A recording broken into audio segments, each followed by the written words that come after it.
Welcome back to the Deep Dive. Today we're looking at something truly profound, I think. Viktor Frankl's man's search for meaning. It's definitely a heavy hitter, part chilling memoir, part groundbreaking psychology. Absolutely. It's born from his experiences as a psychiatrist who survived 3 years in Nazi concentration camps. Just unimaginable. And those experiences, horrific as they were, directly shaped logotherapy, his theory of meaning. It's not theoretical in a vacuum, is it? Not at all. And the impact, well, Carl Rogers himself called it an outstanding contribution to psychological thought. That's huge praise. It is. And you have to remember, this wasn't just an academic exercise for Frankl. The cost was immense, personal. And most unbelievable, our sources confirm he lost his father, his mother, his brother, and his wife.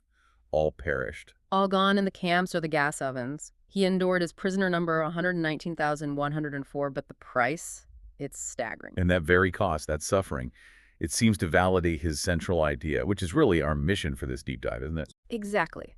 To unpack Frankl's core assertion, that the primary human drive isn't pleasure, it isn't power, but it's this fundamental will to meaning.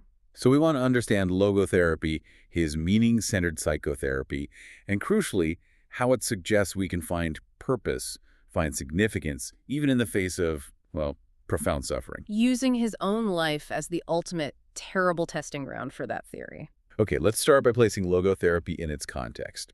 Frankl himself positions it, historically. He called it the third Viennese school of psychotherapy. Right, which immediately puts it in conversation with the giants who came before him in Vienna, Freud and Adler. Two massive figures. And Frankl saw his work as building on, but also significantly diverging from their ideas. Definitely diverging. The key difference lies in what each school identified as the main driver of human behavior. So first you have Freud, psychoanalysis, the big one. And for Freud, it was all about the will to pleasure, right? Yeah. The pleasure principle. Exactly. At its root, human motivation boiled down to seeking pleasure, gratifying primal instincts, avoiding pain, often, things getting repressed or sublimated along the way. A kind of reductionist view almost, reducing us to basic drives. You can say that. Then came Alfred Adler, another Viennese giant, with his individual psychology. He shifted the focus. Adler argued it wasn't pleasure, but the will to power. That's striving for superiority, overcoming feelings of inferiority. Yeah, mastering your environment, your social world, proving competence. That was the core drive for Adler. And then Frankl steps in and says, well, actually, both of you are missing the most fundamental human motivation. Precisely. He introduces logotherapy, pivoting hard towards this will to meaning. So how does that practically change therapy? If it's not about digging into past pleasure-seeking or current power struggles, what is it about? It changes the whole orientation. Logotherapy is meaning-centered, yes, but it's much less retrospective than Freud, less introspective than Adler often was. Less looking back, less looking inward. Right. Frankl's focus is squarely on the future, on the meanings that are waiting to be fulfilled by the patient. Therapy becomes about encouraging self-transcendence. Self-transcendence, meaning looking beyond yourself. Exactly. Looking towards a task that needs doing, or a person who needs loving, or a meaning that needs discovering out there in the world, not just inside your own head. So instead of asking, why do I feel this way because of my past, it's more like, what is life asking of me now? What responsibility do I have? That's the core shift. And Frankl was adamant. This search for meaning isn't some kind of secondary thing, some rationalization we invent after the fact. Not just an intellectual game. No, he argued it's the basic driving force of being human. As fundamental as needing food or shelter, it's innate. He had this really striking way of demonstrating this even before the camps, didn't he?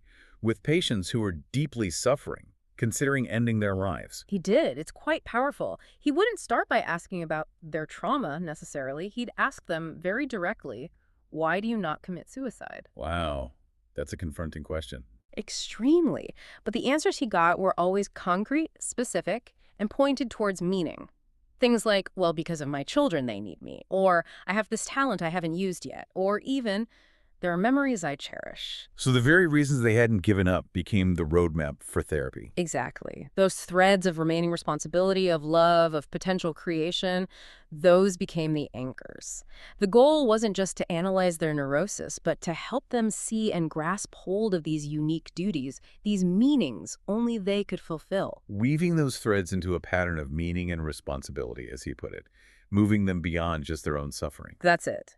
And this wasn't just Frankl's observation. There's actually data that supports this deep human hunger for meaning. Right. The sources mention a couple of studies, that French public opinion poll, for instance. Yeah, that was pretty eye-opening. It found that 89% of people surveyed felt they needed something to live for, a huge majority. 89%.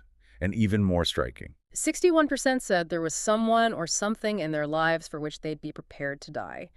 That really pushes back against the idea that modern life is purely about comfort or self-interest. It certainly makes the will to pleasure seem, well, incomplete as the sole motivator. And it wasn't just in France, right? The Johns Hopkins study.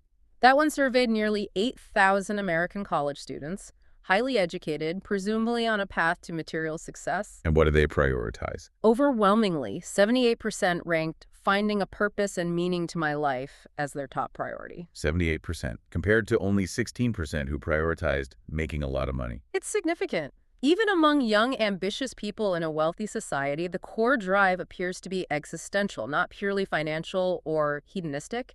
It suggests we are built to seek meaning, maybe even above all else. Frankl really believed man could live and even die for ideals and values. He pushed back against reducing these higher aspirations to mere defense mechanisms. He felt that was the psychologists projecting their own need to kind of debase what's genuinely human in us. Okay, so if the will to meaning is that fundamental, that central, what happens when it's systematically, brutally destroyed? Well, that leads us directly into the crucible where Frankl's ideas were tested like nowhere else. The concentration camp. Section 2, the lived experience. Frankl tells this not as some detached observer, but as number 119,104. And he specifically focuses on the average prisoner, the unknown and unrecorded victims, not the heroes or the privileged prisoners, the capos, who sometimes acted even worse than the guards. He wants to show how the ordinary person coped or failed to cope in this absolute hellscape, stripped of everything, expecting death at any moment. Utter extremity, where survival often meant abandoning all previous moral codes.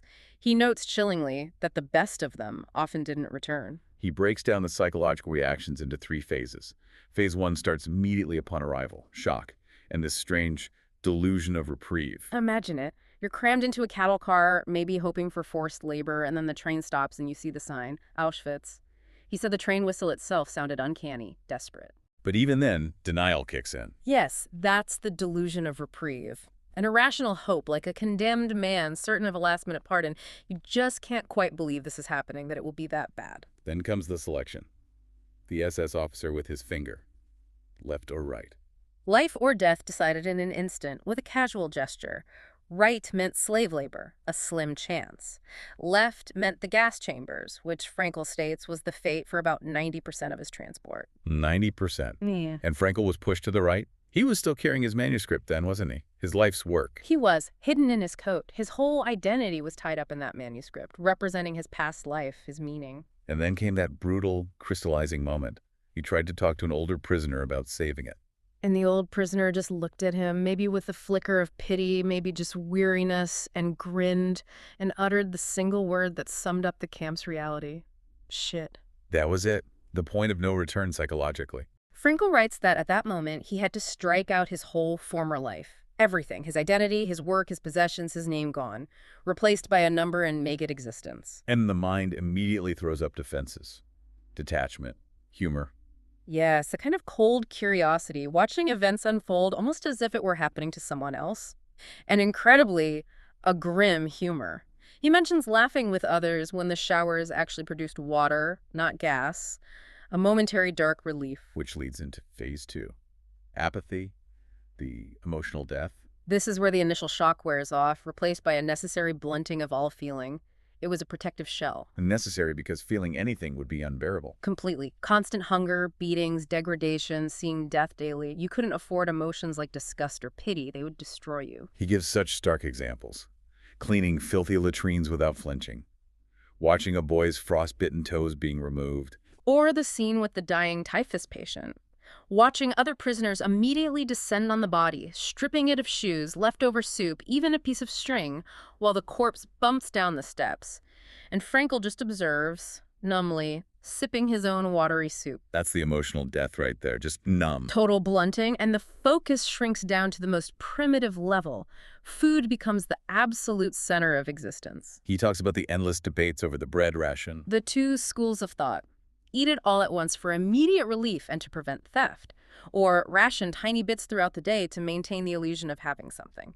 Obsessive thoughts. And dreams weren't about freedom or family. No. Dreams were about bread, cake, cigarettes, warm baths, simple, basic biological urges. Even the sexual urge, he notes, was generally absent due to severe malnutrition. Survival trumped everything. There's that chilling detail about seeing a comrade smoke his own cigarette. Yes, cigarettes were currency, incredibly valuable. You could trade them for extra soup, for favors. Only capos or those with dangerous jobs got them regularly. So if an ordinary prisoner started smoking his own, It meant he'd given up, lost the will to live. He was literally smoking away his last chance, his last bit of tradable value. Frankl observed that once someone reached that point, they rarely, if ever, came back. It was a sign of final resignation. but amidst all this total degradation, Frankl identifies the key insight. He quotes Nietzsche. He who has a why to live can bear with almost any how. That became the core truth, validated in the most extreme circumstances imaginable. Even when everything external is stripped away, something internal remains. The last of the human freedoms, as he calls it, to choose one's attitude in a given set of circumstances. You couldn't control the SS, the hunger, the cold, the typhus, but you could choose how you responded internally. That sounds almost abstract, given the realities, but he saw it making a difference between life and death. Absolutely. It determined whether you collapsed inwardly, became just another number succumbing to the camp's logic, or whether you held on to some shred of human dignity, some inner meaning, even if that meaning was just enduring suffering bravely. And this inner life, this vestige of humanity, could be nurtured. He talks about three main avenues, even in the camps. First, love. This is incredibly moving. While marching in the freezing cold, beaten, starving, he would focus intensely on the image of his wife. He'd have conversations with her in his head. And this brought him a realization. A profound one. The salvation of man is through love and in love. He realized love and meaning transcends the physical presence of the beloved. Whether she was alive or dead and he didn't know her fate then became secondary. The love itself, the memory, the connection, was the sustaining force. Yes. The inner holding on to that image, that relationship, was a form of fulfillment. Love as strong as death, as the Song of Songs says. The second avenue was finding moments of beauty in art or nature. Seems almost impossible there. You'd think so. But he describes tiny moments. Seeing the Bavarian mountains glow at sunset through the bars of a transport train, or looking at the puddles in the Finty camp yard reflecting a sunset, and hearing another prisoner whisper how beautiful the world could be. Just brief flashes escaping the horror. Exactly. Moments of self-transcendence, stepping outside the immediate suffering, connecting to something larger. They were lifelines. And the third, surprisingly maybe, was humor. Used deliberately as a weapon for survival, humor allows for self-detachment, a way to rise above the situation, even for a second. He mentions that game he played with a surgeon friend. Trying to invent funny scenarios about their future lives, applying camp logic to ordinary situations, imagining being back in surgery and hearing the foreman yell, "Action! Action!" like in the camp. Grim humor, but it creates distance. It proves that the human spirit can detach itself, look at its own suffering, and even find something absurd in it. It affirms that nonological dimension, the spirit. So ultimately, those who could find or hold on to a why love for someone, a task to complete like his manuscript, finding beauty, maintaining dignity, they had a better chance. They had the inner strength. The camp experience became the ultimate brutal proof that the will to meaning is paramount. When everything else fails, meaning is what keeps you alive. And that emptiness he saw in the camp, where all external values were gone, mirrored something he was seeing in the outside world too. Yes, that spiritual emptiness, that existential vacuum, which he believed was becoming a feature of modern life. Which brings us back to the formal theory. Let's transition from the raw experience to logotherapy itself. He talks about the consequence of lacking meaning, existential frustration. Right. And this frustration, he argues, can lead to a specific kind of neurosis. Mutagenic neurosis. Okay, mutagenic. Let's break that down. It comes from nous, the Greek word for mind or spirit. Exactly. Frankl saw humans having three dimensions: physical, soma, psychological, psyche, and this uniquely human spiritual or mental dimension, nous. The part that deals with meaning, values, choices. Precisely. So a neurogenic neurosis isn't primarily caused by psychological conflicts, like Freud might say, or faulty conditioning. It originates in the neurological dimension. It's a sickness of the spirit stemming from a frustrated search for meaning, from existential problems. And he saw this frustration, this meaninglessness, becoming widespread in the 20th century, creating what he called the existential vacuum. Why did he think this vacuum was growing? He pointed to a twofold loss. First, as humans evolved, we lost the reliable animal instincts that automatically guide behavior. We have to choose our path. We don't just swim upstream instinctively. Right. And second, the traditions, the cultural, religious, social norms that used to provide clear values and is what we ought to do, those have been rapidly eroding in modern times. So without instinct telling us what we must do and tradition telling us what we should do, we're left. Agree. Often, yes. And in that vacuum, Frankl saw people defaulting to two main patterns. Either conformism, just doing what everyone else is doing, following the crowd, totalitarianism, doing what others wish them to do, submitting to an authority figure, an ideology, anything to provide structure and tell them what to value because they can't find it within or for themselves. And this inner emptiness, this vacuum, it shows up in specific ways. He mentions Sunday neurosis. Yeah, that feeling of depression or unease that hits when the distractions of the work weekend. Suddenly there's unstructured time and the lack of inner purpose, the meaninglessness becomes palpable, people frantically trying to fill it. And the symptoms can be much more severe too.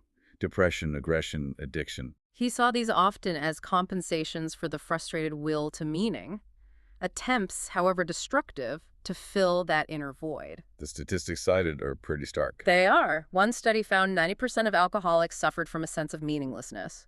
Another found 100% of drug addicts felt life was meaningless.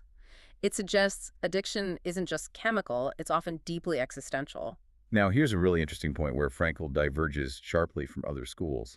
He argues against the idea that mental health is about achieving a tensionless state, homeostasis. Right. That's a radical idea.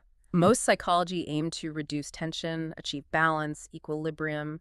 Frankl said, no, that's not health, that's potentially stagnation. So we need tension. We need what he called new dynamics, the dynamic tension between what we are, what we've achieved, and what we ought to be, the meaning we still need to fulfill.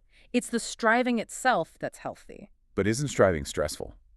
It can be, but it's a meaningful stress. He uses that great analogy of the architect strengthening a collapsing arch by increasing the load on top of it. Increasing the load makes it stronger. Paradoxically, yes. It increases the structural tension.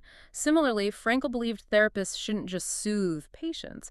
They should sometimes challenge them with potential meanings, create that healthy tension towards a goal. That very tension, that striving, can pull someone out of despair. Like his own desire to rewrite his manuscript helped him survive typhus. Exactly. That future-oriented task, that meaning waiting to be fulfilled, gave him the strength to endure the present suffering. It created that vital new dynamic tension. This all implies that life's meaning isn't something we just invent. It's something to be discovered. And it's unconditional. Absolutely unconditional. Meaning is available in every situation, he argued. But you can't ask in the abstract, what is the meaning of life? Life asks us. It's the other way around. Yes. Each man is questioned by life, and he can only answer to life by answering for his own life. To life, he can only respond by being responsible. Meaning comes through responsibility. That focus on responsibility is central. He even framed it as a kind of categorical imperative, a guiding principle. A very powerful one. Live as if you were living already for the second time, and as if you had acted the first time as wrongly as you're about to act now. Wow, okay, unpack that. Live as if this is your second chance and you messed up the first time. Precisely. It forces you to confront the potential negative consequences of your actions right now before you take them. It highlights the finality of your choices and your ultimate responsibility for them. Makes every moment count. So how do we find this meaning? Answer life's questions. Logotherapy suggests three main paths. The first is pretty straightforward. By creating a work or doing a deed, achievement, contribution, leaving your mark through action. Making something, building something, achieving a goal. Makes sense. The second is by experiencing something or encountering someone.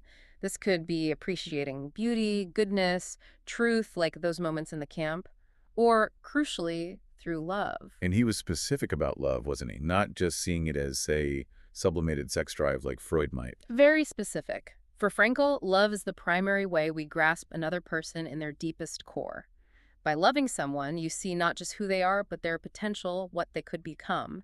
And in seeing that potential, you help them actualize it. So love enables growth and sex. Sex is an expression, a vehicle of that deeper union, but love itself is the fundamental phenomenon. Okay, so creation and experience love. The third path is the hardest, but maybe the most profound, especially given his background. Yes, the attitude we take toward unavoidable suffering. When you absolutely cannot change your fate, an incurable illness, a devastating loss, imprisonment. Then the challenge shifts.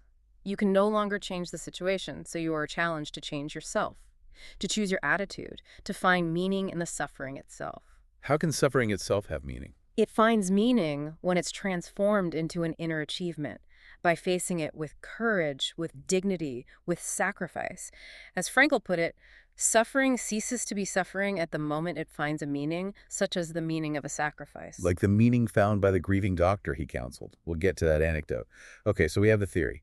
Now let's look at the practical tools. Logotherapy isn't just philosophy, it has techniques, like paradoxical intention. Yes, this is a fascinating and very practical technique. It's a short term, and it targets two common neurotic patterns, anticipatory anxiety and hyperintention. Anticipatory anxiety. The fear makes the feared thing happen, like being afraid of blushing makes you blush. Exactly. The fear feeds itself in a vicious cycle. And hyperintention is when trying too hard makes something impossible. Like trying too hard to fall asleep, or in sexual performance, where focusing intensely on the outcome guarantees failure. Right, because pleasure and sleep are side effects. They can't be forced by direct intention. So how does paradoxical intention break these cycles? It seems counterintuitive. It uses our uniquely human capacities for self-detachment and humor. The therapist encourages the patient to deliberately try to do the very thing they fear, or to exaggerate the symptom. Try to do the thing you're afraid of. Yes, but with humor. Frankl gives the example of the young doctor terrified of sweating in social situations. The fear itself caused him to sweat profusely. A classic anticipatory anxiety loop. So Frankl advised him, instead of fighting it, to resolve, next time he felt it coming on, to show people how much he could sweat. To deliberately intend to sweat gallons. To intend the symptom. Exactly. To tell himself, last time I only managed a quart, this time I'll pour out 10 quarts. The moment he paradoxically intended to sweat, the fear was gone, replaced by humor, and the sweating stopped. The cycle was broken. It takes the fear out of the equation by embracing the symptom. Yeah. What about the bookkeeper with writer's cramp? Perfect example of tackling hyperintention. His intense effort to write neatly caused his hand to cramp. Frankl told him to do the opposite. Instead of trying to write well, deliberately try to produce the worst, most illegible scrawl imaginable. To intend to fail. Show them what a terrible scribbler I am, he was told to think. And as soon as he intended to write badly, the hyperintention to write well vanished, and so did the cramp. He could write normally again. It's about mobilizing that human ability to step back, see the absurdity, and laugh at our own fears and compulsions. It leverages the non-logical dimension, the spirit's capacity to defy conditions, even internal ones. Moving back to the deeper issues, unavoidable suffering. You mentioned the anecdote of the elderly doctor mourning his wife. That perfectly illustrates finding meaning in suffering, doesn't it? It's profoundly illustrative. This doctor was deeply depressed, couldn't overcome the loss of his wife, whom he had loved dearly. Frankl didn't pathologize his grief. He simply asked him one question. Which was? What would have happened, doctor, if you had died first and your wife would have had to survive you? Ah, and the doctor replied. He said, oh, for her this would have been terrible, how she would have suffered. And Frankl responded. You see, doctor, such suffering has been spared her, and it is you who have spared her the suffering. But now you have to pay for it by surviving and mourning her. Wow. It didn't take away the pain, but it gave it context, meaning. Instantly. The suffering wasn't eliminated, but it was reframed as a sacrifice, something endured for his beloved wife. His attitude shifted from despair to a kind of meaningful endurance. That's logotherapy in action. This ability to find meaning, even in darkness, leads to Frankl's concept of tragic optimism. Optimism, but not naive optimism. Exactly. It's optimism in spite of what he called the tragic triad of human existence. Pain, guilt, and death. These are unavoidable realities. Tragic optimism means saying yes to life despite these things. Yes, believing that life holds potential meaning under any conditions, even the worst, precisely because we retain the freedom to choose our response to pain, our responsibility in the face of guilt, and our attitude towards death. Let's touch on guilt. Frankl strongly opposed pandeterminism, the idea that we're just products of our biology or environment. He fiercely defended human freedom and responsibility. He argued we are not merely conditioned, we are self-determining. We always have the capacity to choose, to change, to rise above our circumstances or our past. He used that startling example of Dr. J, the mass murderer of Steinhoff. A man known for his cruelty, seemingly irredeemable. Yet, Frankl points out, in his final years in a Russian prison camp, this same man became a model of ethical behavior, the best comrade imaginable, before he died. Proving that even the worst among us retains the freedom to change. That was Frankl's point. If he could choose a different path, then human behavior is ultimately based on decisions, not just predetermined conditions. Nobody is beyond the possibility of change and finding meaning. This ties into his rejection of collective guilt, like blaming all Germans for the Nazis. Absolutely. He saw that as another form of determinism. He used that knife analogy when challenged about writing in German, Hitler's language. Right. Just because murderers use knives doesn't mean knives themselves are evil, or that everyone who uses one is culpable. Exactly. The tool language, nationality, background is neutral. What matters is the individual's choice in how they use it.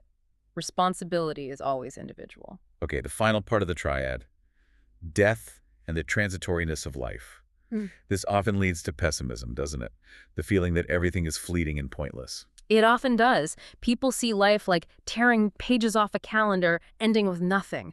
But Frankl offered a completely different and quite beautiful perspective. The granaries analogy. Yes. Don't look at the stubble field of the dwindling future. Look instead at the full granaries of the past. Meaning that everything you have experienced, every deed you have done, every love you have felt, every suffering you have endured bravely once it has happened, it is saved. It's stored irrevocably in the past. It can't be taken away. It's a permanent asset. Exactly.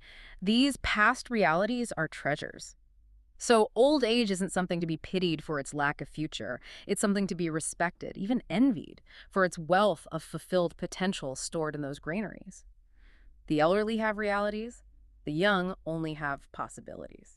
That's a powerful reframe, and it connects directly to his insistence on the unconditional value of every single person, regardless of their usefulness. This was critical for him, especially after the camps. He saw how societies obsessed with achievement and youth tend to devalue those who are old, sick, or unproductive by societal standards. If value is only based on usefulness, then it logically leads down a dangerous path, potentially justifying things like euthanasia for those deemed burdens. That utilitarian view of human life was, for Frankl, the very ideology that fueled the gas chambers. So logotherapy stands firmly for the inherent dignity and unique worth of every individual, no matter their condition or contribution. Unconditionally. Every person has a potential meaning to fulfill, even if it's only the meaning found in the courageous bearing of suffering. We've journeyed from the depths of Auschwitz through the development of logotherapy to its core principles and techniques. Frankl's ultimate conclusion, forged in that hell, seems to be about the fundamental nature of humanity itself. Yes, the camps revealed the worst, but also the best. He wrote that the experience showed the swine and the saints existed side by side, often within the same person. Individual differences became more pronounced, not less. It exposed the terrifying duality. His final words in the main text are incredibly powerful. Since Auschwitz, we know what man is capable of. The horrifying potential for evil. But he immediately balances it. And since Hiroshima, we know what is at stake, he later added, reflecting on the capacity for self-destruction. But the core contrast remains. We have come to know man as he really is. After all, man is that being who invented the gas chambers of Auschwitz. However, he is also that being who has entered those gas chambers upright with the Lord's Prayer or the Shema Yisrael on his lips. That contrast says everything. The same species capable of unimaginable cruelty is also capable of ultimate dignity and faith in the face of death. The difference lies in the choice, the attitude, the meaning one embraces. That freedom can never be truly extinguished. So the challenge Frankl leaves us with isn't confined to extreme situations. It's daily. We all face constraints, limitations, perhaps unavoidable difficulties. Life constantly questions us, presents us with choices. So the final thought for you, the listener, what does it mean for you in your own life, with its unique challenges and responsibilities, to choose your attitude? How do you find meaning, and what will you store in your own granaries of the past?